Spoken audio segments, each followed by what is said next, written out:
Hi everyone, in this lecture we will be covering APA tables and figures.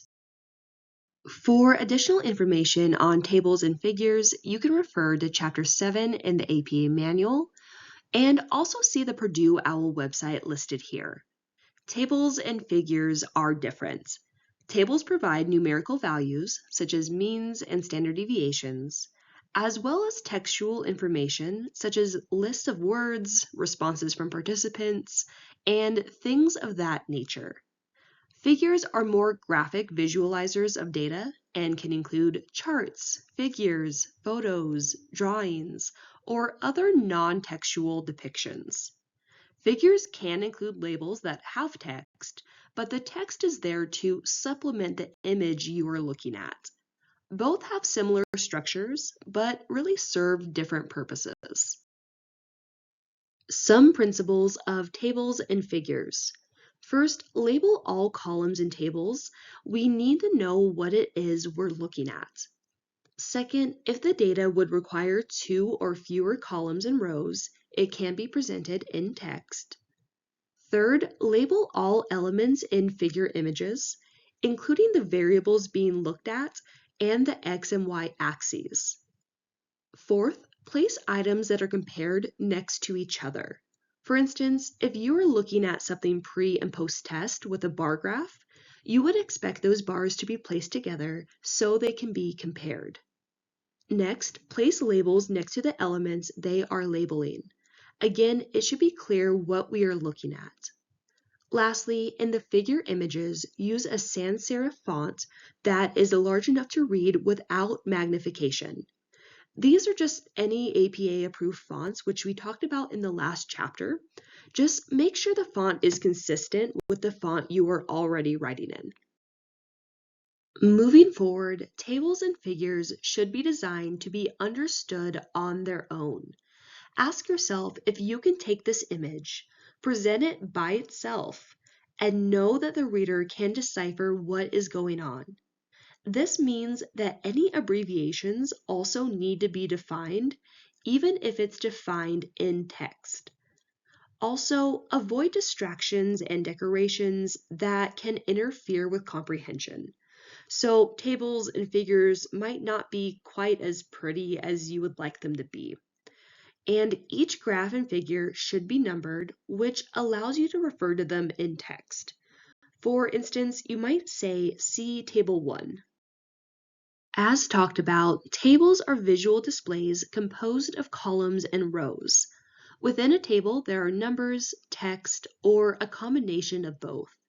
The table number should appear above the table's title and body in a bold font. The title of the table should be in one double-spaced line below the table number, and the title should include a brief description of what the table is looking at.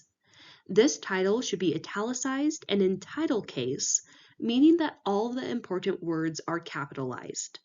So if you have a table titled Comparison of Median Income of Adopted Children versus Foster Children, you can see that only the word of and the V for versus is lowercase. I'll show you an example of what this all means in a moment, but let's talk about table headings.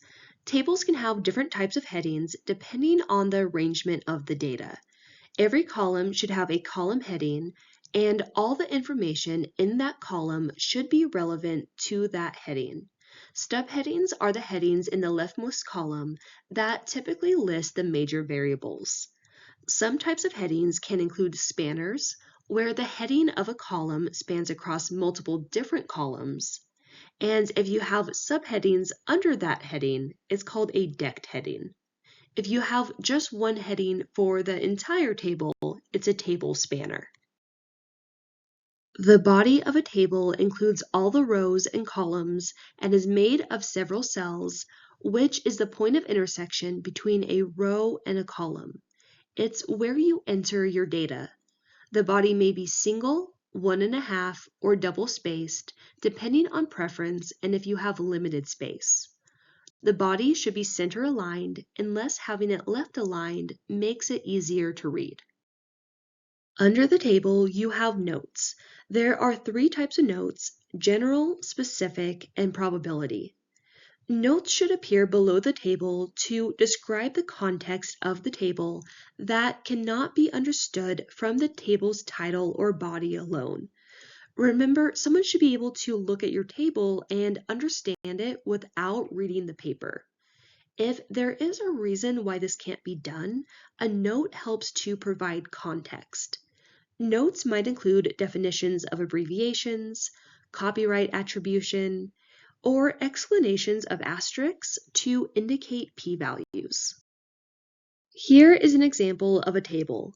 Pay attention to the location of the table number and title, whether it is bolded or italicized, and then take a moment to look at the different types of headings and spanners, as well as the note at the bottom. Pause the read. Lastly, you should include a border at the top and bottom of the table, beneath the column headings, including deck heads, and above column spanners. You can use a border to separate rows containing totals and other summary information from other rows in the table, but don't use vertical borders to separate data, and don't use borders around every cell in a table. Moving into figures, as a reminder, figures can be charts, figures, photographs, drawings, or any other illustration or non-textual depiction. These should be relatively easy to understand, and the format should be consistent for figures created for the paper. You don't want to have wildly varying formats throughout. And make sure the axes are clearly labeled and the elements are labeled and explained. Remember that because figures are visual, you are essentially telling a story. If something is important, it should be the largest thing you see when looking at a figure. And if you have similar figures, they should be combined into one. For instance, if you have a pre-intervention and post-intervention graph, but the bars are on two separate graphs, it's harder to understand how well that intervention worked. Moreover, the important elements should be the most prominent. If you are trying to show how much an intervention helps someone, but the numbers on your y-axis are bigger than the bars on your graph, that's a distraction for the reader. Figures can be divided into two categories, quantitative or number-related and non-quantitative. Quantitative figures use graphs, while non-quantitative figures may use other figures, maps, drawings, or even photos.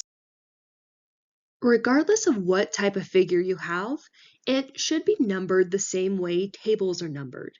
You will have figure 1, 2, and so on as needed. Just like before, the figure number should appear above the figure in bold, and the figure title should appear one double-spaced line below the figure number in italic title case. Make sure to provide a legend or key if needed, and if you do have one, position it within the borders of the figure so your reader doesn't have to search for it. Make sure to label your axes and data enough so that the figure can be understood on its own. And you can provide a note the same way you do to a table to provide context. This is an example figure with hypothetical data.